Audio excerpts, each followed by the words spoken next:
It would fall in stages, starting with the weakest point, as you mentioned, and it would fall over. It wouldn't fall straight down through the path of greatest resistance, which is the columns, particularly the 80 columns in World Trade Center 7, which were almost solid steel at the floor, which NIST claims is the initiation of collapse.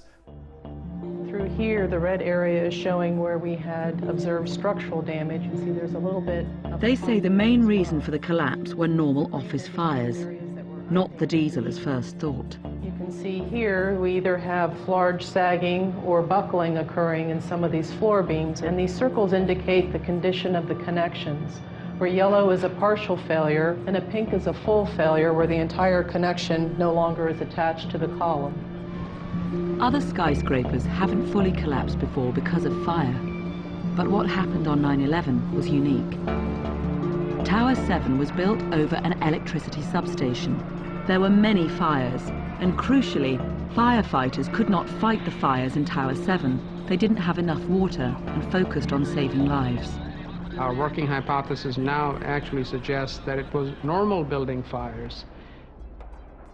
We can say that the official theory about the towers is disproved as thoroughly as any such theory could possibly be. These facts taken together render the likelihood of the official theory essentially zero. The official theory is therefore an outrageous theory, whereas the alternative theory is, from a scientific point of view, the only possible theory.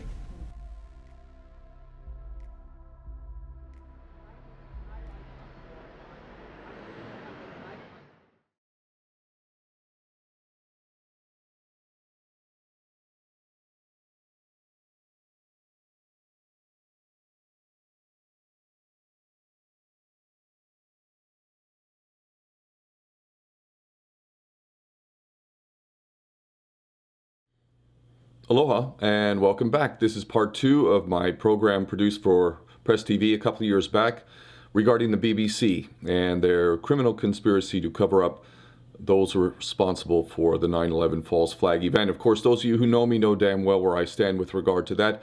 Any of us who are serious about 9/11 truth know damn well that Israeli Mossad's fingerprints are all over the event, including the Jewish billionaires Frank Lowy and Larry Silverstein, who bought the buildings so that they could have full access and allow Israeli Mossad agents into the building and do what needed to be done in order to bring the building down, along with traitors in the U.S. government and military, including so-called dual nationals. These are the responsible parties for 9/11 and the destruction of property by Michael Chertoff, another dual national, Jewish supremacist, probably Talmudic, pedophile bankster cultist himself. This man is criminally responsible for covering up the crimes of 9/11 by destroying evidence which was essential to a legitimate investigation. Again, Michael Chertoff, Frank Lowy, Larry Silverstein, and many others are the key players, again, along with traitors in the U.S. military and government, many of whom are still very much there pulling the strings or even in the public eye to some degree.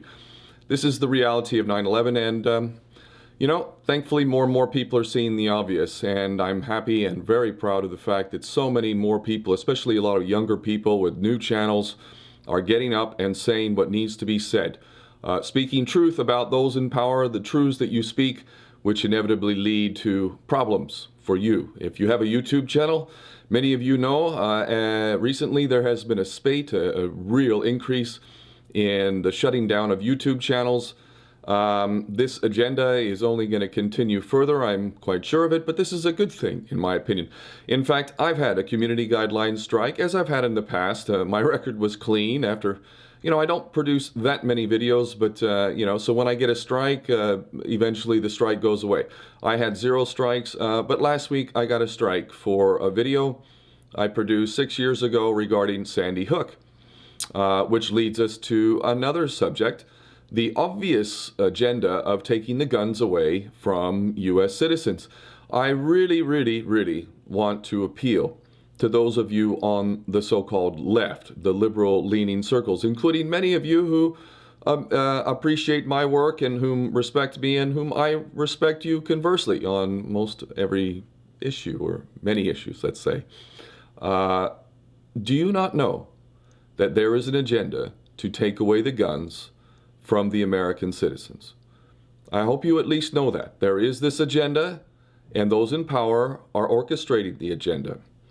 Now, you may think that that's purely for public safety, but again, I wonder, what is your thinking here? And how is it possible that you genuinely believe that in these times where the U.S. government increasingly around the world is seen for what it is, irrational at best, extremely dangerous for sure, and completely tyrannical in every way, why would you allow such an entity to take away more power from the people in order to give itself even greater power? Whether you hate, love the Second Amendment or not, can you at least not see that having heavily armed police, military, intelligence services, and all of the other institutions of power, having all of these institutions heavily armed, already corrupted as they are, and committing mass murder on so many different levels around the world, why would you want to give a government of that stature even more power? And worse yet, at the expense of taking away what few rights and power remains for the American people. I don't understand this. And are you also completely unaware of how false flag events, i.e. events that are carried out in order to be blamed on a certain individual or a certain country or a certain group in order to push through an agenda? How many of you on the lefty liberal circles, in those circles, how many of you are unaware of false flags and how they work? Seriously, do you not understand how this works? Because if you understand that, then you will know that any event of any significant nature, especially so-called quote-unquote terrorism, almost always, not always, but almost always, in one way or another, is being carried out by the same powers that be that also claim to have a solution for us. And in this case, it's to take away the guns, of course, step by step. And assault rifles don't really have much use in a normal civilian circumstances. But if you were facing armed ATF agents or police, or trying to live your life in peace and find yourself needing to defend yourself, which I hope none of us ever has to do, but to ignore that possibility exists, to me seems delusional at best. And I say this not as a lover of guns.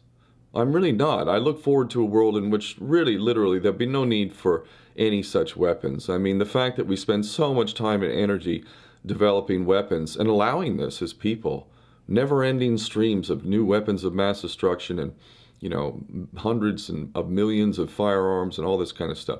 Clearly, a better world will not entail that. But let's be serious here. There's an agenda to take away the guns from the American people, and those guns can and will be used by American patriots who will not lie down and bow when this tyrannical government just completely and totally reveals itself to the American people. Does it really need to reach the absolute crisis level before you realize that? How much more tyrannical does the U.S. government need to be before you say, I'm not going to participate in the relinquishment of any more power, concede any more power to this government? At what point do you say that?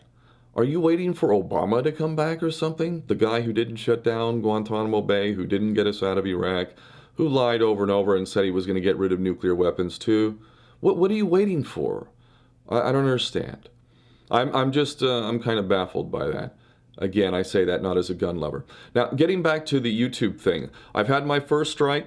I imagine that they're going to shut down my channel. We'll see. We'll see.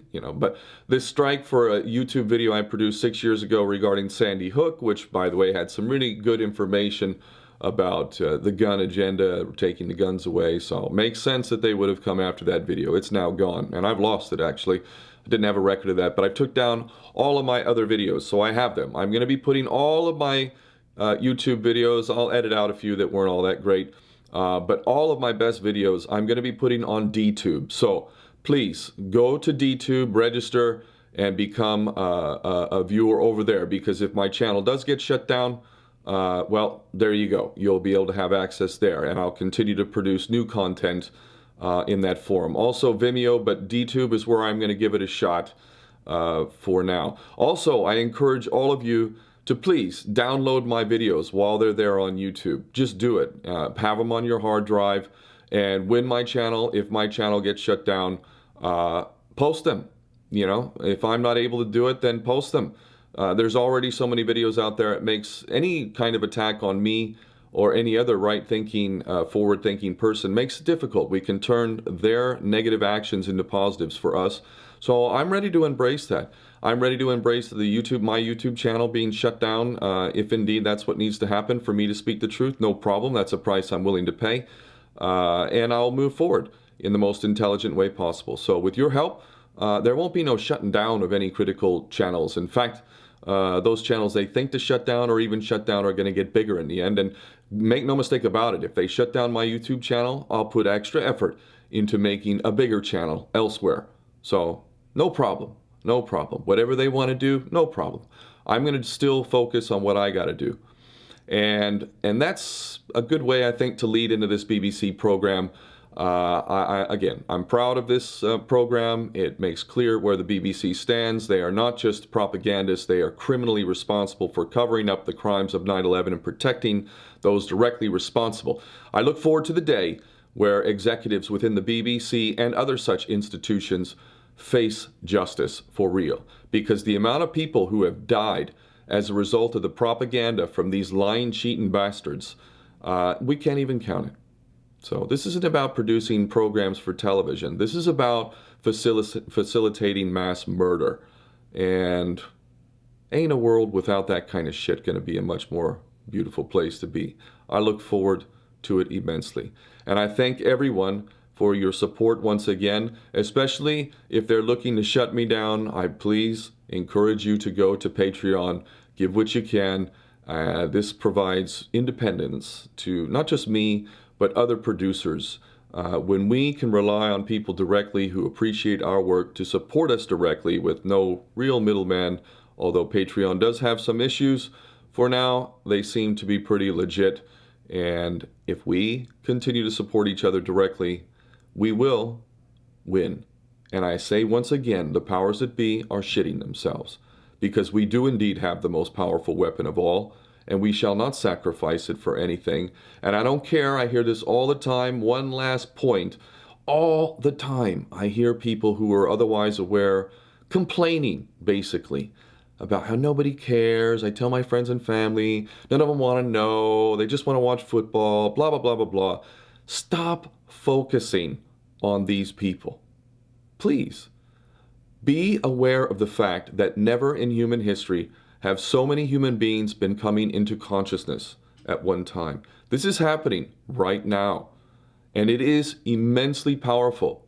And the one last task that really remains for us is to find a way to meaningfully come together, which, by the way, I actually have a plan for that.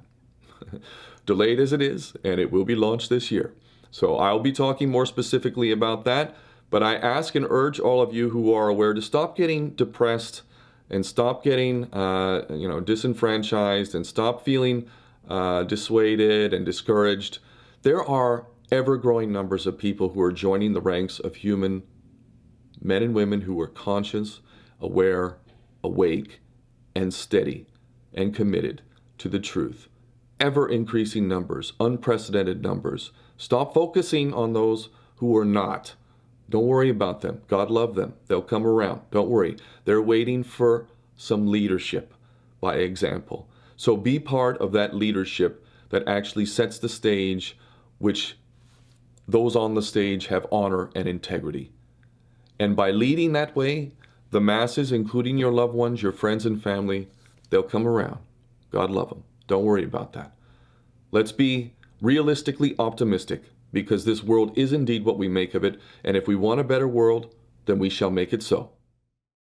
In the previous episode of In Focus, we exposed the methods used by the BBC to extort billions of pounds from the UK public. We focused on the BBC Charter as a social contract between the BBC and the UK public, and identified where the BBC is in gross breach of its obligations to the public. People will die because of the BBC decision. Let me be clear about that. In this episode, we shall present proof that the BBC is knowingly withholding information that ultimately poses a grave threat to the public. Furthermore, we shall establish that in so doing, the BBC is providing material support to terrorists responsible for 9/11.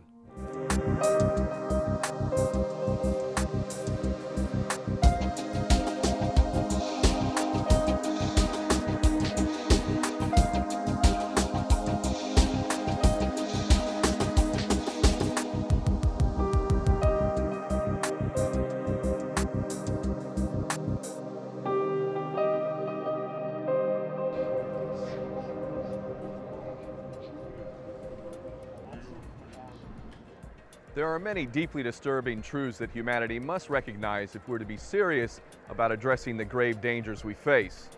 Primary among them is the fact that our governments and the mainstream media are not here to serve the interests of the people. To the contrary, they're here to serve the interests of a tiny minority who lust for power and profit from war. The BBC, between its television and radio broadcasting, probably broadcasts to more places in the world than any other network on earth.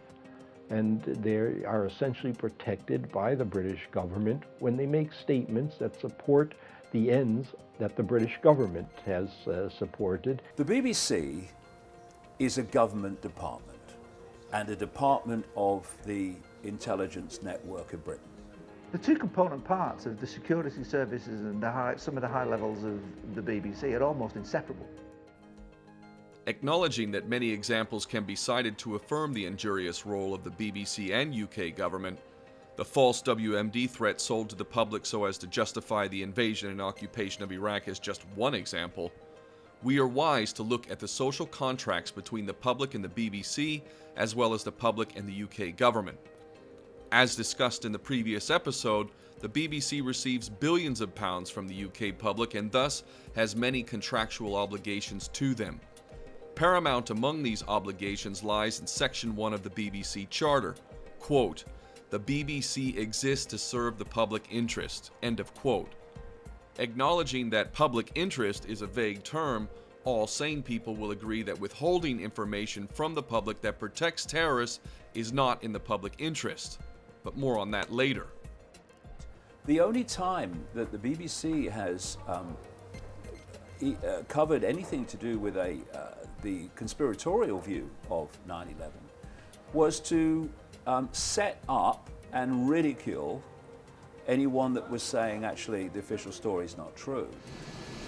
The evidence points to intelligence mistakes before 9/11. The 9/11 conspiracy theories are just that, theories. The evidence doesn't support them. So far from just even ignoring another view of what happened on 9/11, which they have largely done, when they have addressed it, it's been to ridicule those that were questioning it. That's not only not fair and not balanced, it's fundamentally biased in the way that they're dealing with this. Indeed, the BBC has used significant yet unknown amounts of license fee payers' money to portray anyone who does not accept the official version of 9/11 as irrational, borderline crazy, and ultimately childlike and gullible. The following clip comes from a program entitled 9/11 Road Trip, and it encapsulates the BBC's agenda extremely well. As people, they're nice. They're nice people. There's nothing, you know. It's kind of odd. They're incredibly cynical, yet incredibly kind of childlike and gullible at the same time, you know what I mean? But these five people, well, to various shades as we're learning, to a certain extent, all five of them believe that the American government wiped out their own people with civilian planes. It is propaganda by omission. That's how they do it. And they're guilty of sin. And I'm on record as saying they're guilty of sin, and I stand by it absolutely. It's very, very easily provable. I think the BBC has been rather like the health service. Far too many highly paid executives at the top compared to the number of people at the coalface. And the name of the game becomes protecting backside. The BBC's executive are towing the line completely and won't allow any threatening criticism of our government agenda. When it comes to having high salaries, they're not prepared to speak up and be counted, because what it needs is moral courage to stand up and say, I am not putting my name to that because it's wrong, and I'm not. But without that moral courage and that soul, the evil will prosper. Well, people need to face it with moral courage. They need to embrace their moral compass rather than their legal compass. You really do. Look at the results of 9/11. Look at the amount of damage and the amount of death that we've caused around the planet. Irrespective of the terrorist attack that happened on the day, look at what's happening as a response. We need to have the moral courage to stand up and address this. We really do. When you look at 9/11, and the official story of 9/11, which, you know, I mean, as fairy tales go, I can't better it, frankly. But there are many, many, many people all over the world now. Some of them are groups of airline pilots that say you could never do that with those planes and all that stuff with the story that we're given. Structural engineers, people even the system would say were credible. They're saying the 9/11 official story is impossible. I mean, we're talking about an initiation of collapse due to thermal expansion. Richard Gage is the founder and CEO of Architects and Engineers for 9/11 Truth. He represents over 2,300 architects and engineers who have strictly applied the scientific method in the process of concluding that WTC-7 was brought down by controlled demolition. Here he explains the nonsensical official version of events, however. What they say is that these beams, long span beams, 50-foot long beams, pushed a girder off of its seat on column 79, causing the internal failure for 9 floors. And then this column 79 finally buckles, allowing the internal collapse all the way up to the top and then laterally. All that happens in 15 seconds, by the way, at a rate of failure of 400 structural steel connections per second. It's ludicrous to suggest that fire could cause that. Well, then the building comes down in 7 seconds at free fall acceleration. What can cause that? The only thing that can do that is if explosives remove those columns synchronistically timed floor by floor and virtually all at once on each floor. The absurdity of the official version of what caused the symmetrical free-fall collapse of WTC-7 into its own footprint is self-evident. Despite this, many attempts to overturn the laws of physics and defy reason can be cited by the BBC. When examined through the prism of critical thought, we can see clearly a willful intent by the BBC to deceive and ultimately disempower the public they are meant to serve. Dr. Gene Corley was the lead investigator. A structural engineer for 50 years, he did the forensic work on the Oklahoma City bombing, on the Waco fire, as well as the World Trade Center, all subjects of conspiracy theories. We looked at everything. Controlled demolition was ruled out because there was no evidence of controlled demolition. And you looked for evidence of it? We looked for it, yes. And we found no evidence of controlled demolition. Every inch of the site was picked over by hundreds of people. No one reported any signs of explosives. This is truly astounding. Here you have Gene Corley, a structural engineer for 50 years. This man is the chief investigator into the collapse of the Twin Towers and WTC-7, and he is saying to a BBC reporter that there is, quote, no evidence of controlled demolition. This is astounding.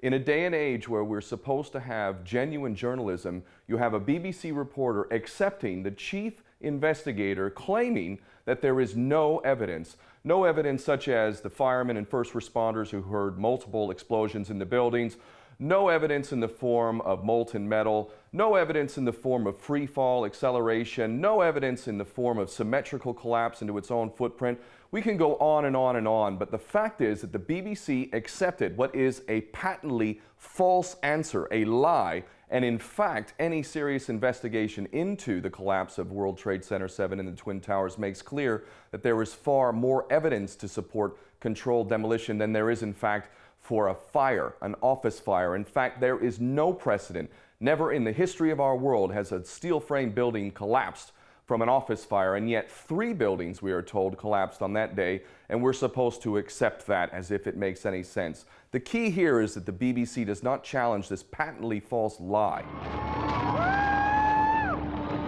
Control Demolition Incorporated is one of the world's leading demolition companies.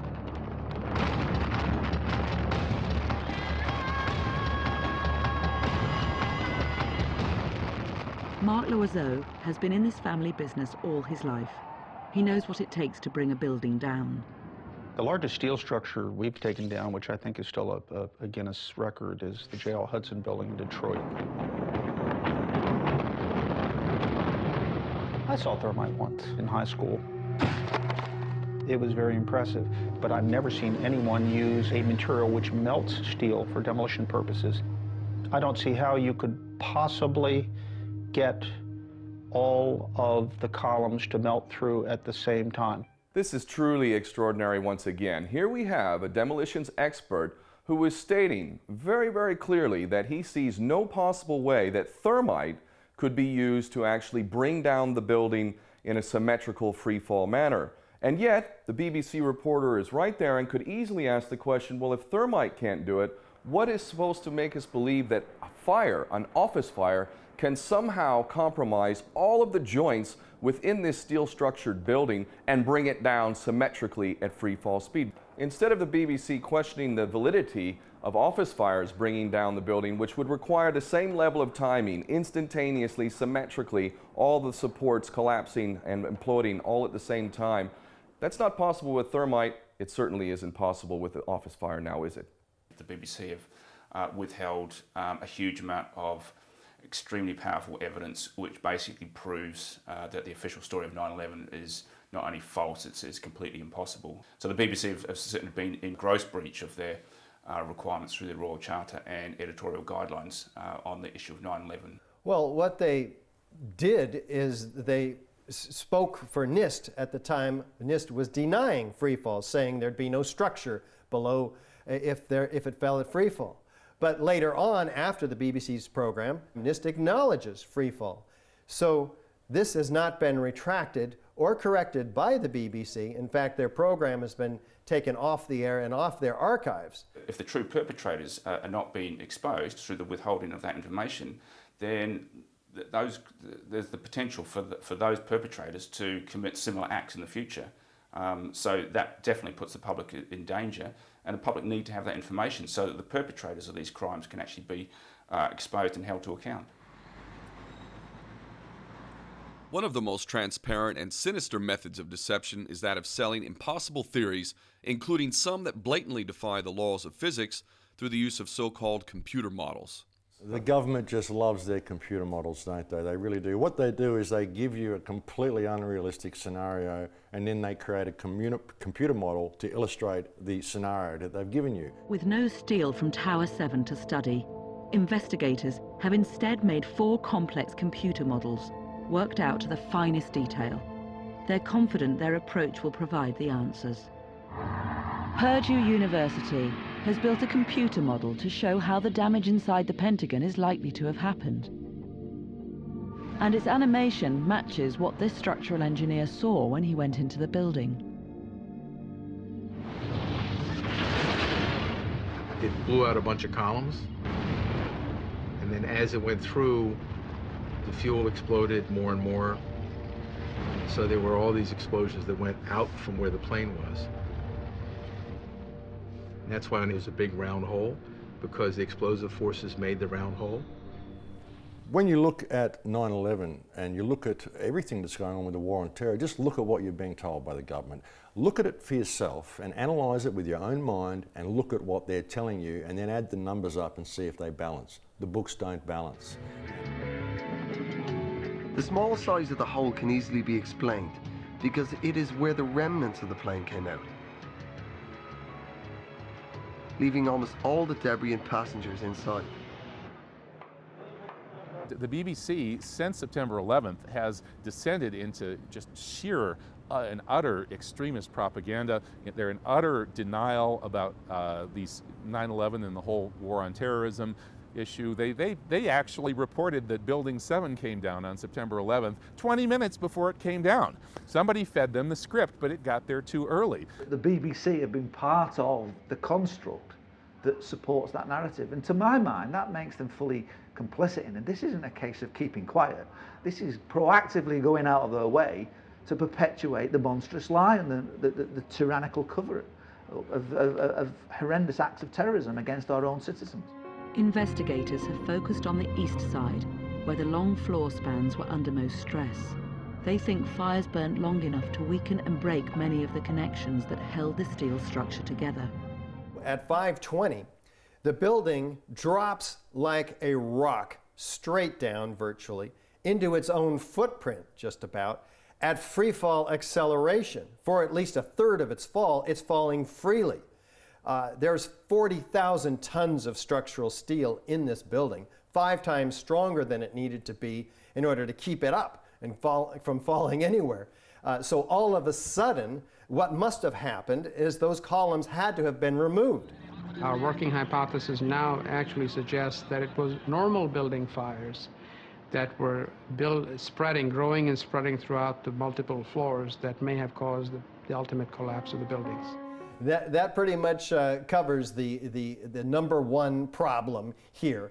It's intuitive for most everybody to realize that a building can't fall as fast as a bowling ball falling off of it without slowing down as a result of the columns, these 80 massive columns in this building. The deputy chief of the New York Fire Department that day remembers the scene.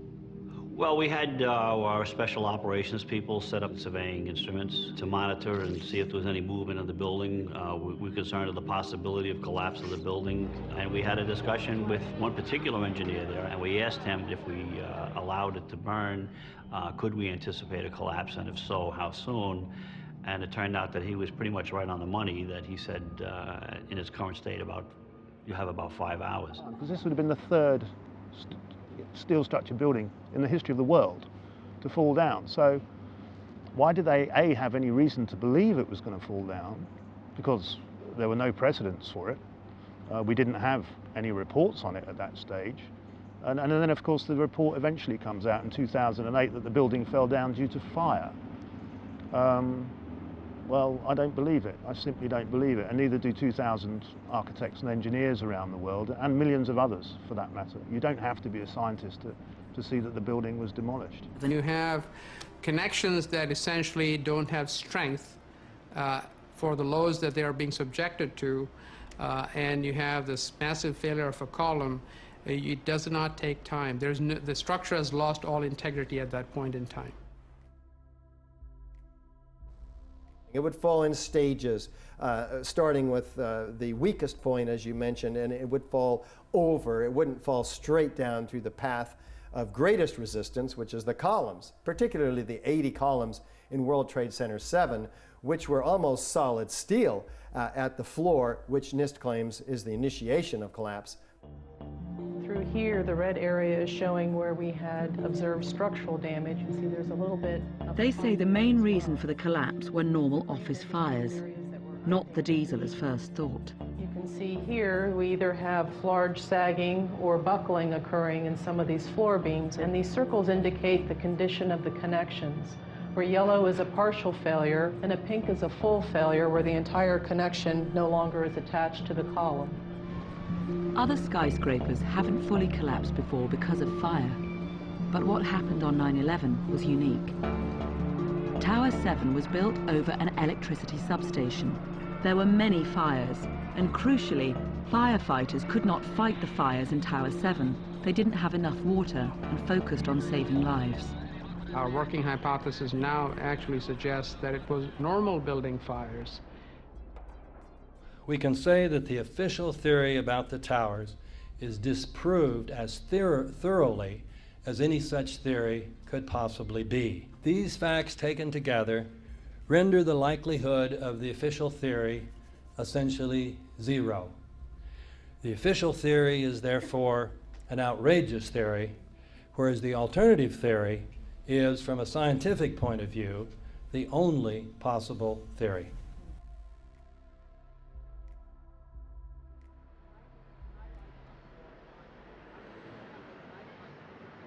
The 21st century has thus far been dominated by never-ending policies of war, just like the 20th century. All of this is largely justified by the events of 9/11. Truth be told, however, the gulf between the reality of 9/11 and what we're being told could hardly be any larger. The real issue here is actually one of cognitive dissonance. So what is cognitive dissonance? Well, cognitive dissonance is people's inability to see that which is right before their eyes because of the effect it will have on their reality. Basically, you're looking at information which is causing you to completely rethink your entire belief system, what your life has been about up to this point, and this is hugely confrontational to people, and they just don't want to go there. I've had people tell me that even if the official story is true, I don't want to know because I'm safe here, it works for me when I'm in this little bubble, I don't want to know about what's going on outside. And the implications of what things like 9/11 mean, the implications of the government actually doing that themselves and then going and murdering millions of people around the planet as a response is just far too much for people to bear, and so they just go into complete denial. As much as I'd like to reach every viewer of this program, the fact of the matter is that only those who can think for themselves, who do not suffer from cognitive dissonance, will be able to retain the information presented. Well, there's a piece of legislation in the UK, the Terrorism Act 2000. Tony Rook refused to pay the BBC license fee, and in a landmark case, he argued that paying the BBC to produce 9/11 propaganda was tantamount to funding the purposes of terrorism. And Section 15, Article 3 is very clear, and it prescribes if you have reasonable cause to believe you could be funding the purposes of terrorism or just directly towards terrorism, then obviously you don't pay. Now, this piece of legislation is obviously aimed at groups like Al-Qaeda and all these boogeymen, but because of the way the BBC have behaved and the propaganda by omission over the events of 9/11, I was genuinely concerned that they were complicit in the cover-up. And since the court case, I've become even more convinced of that, and the way that they responded or didn't respond to the correspondence that I sent them over the court case and asking them if they wanted to defend themselves. So yeah, I do have reasonable cause under law not to pay them. Very reasonable cause. You know, when you're chopping out, you know, New York policemen saying move away from the building, it's about to blow up. Why are you chopping it out? We have now a big problem. The international law is clear. Propaganda of war is the highest crime, because without this crime, all the other crimes, including ethnic cleansing, genocide, all of these crimes are impossible to do. War propaganda is prohibited under international law, actually as part of the prohibition of aggression or the use of force in violation of international law.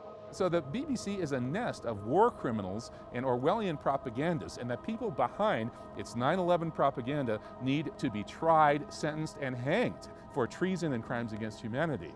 There should be criminal charges brought against the BBC for its failure to report the truth on 9/11, because the official story is so absurd that it defies all logical analysis.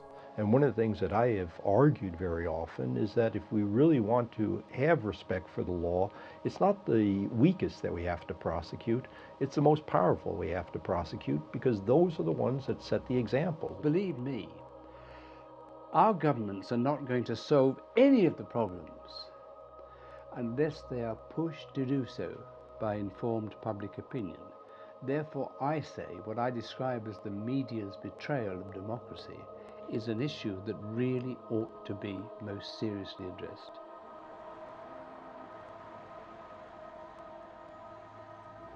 Let us be frank about the BBC. It sits in a very privileged position, able to extract billions of pounds from the UK public. Effectively, it's entered into a social contract under the BBC Charter. The seminal point of the BBC Charter is, in fact, its obligation to protect the public interest, to remain impartial. The BBC is in gross breach of its obligations to the UK public and, in fact, the global public. But with regard to 9/11, the BBC is flat out protecting the terrorists who are responsible for taking down Building 7. The BBC is withholding critical information which is vital to the public interest. In so doing, it is, in fact, a threat to the UK public and in violation of the Terrorism Act of 2000, Article 15, Section 3. It really makes you wonder, are we seriously supposed to pay the BBC to lie to us and produce propaganda in the 21st century?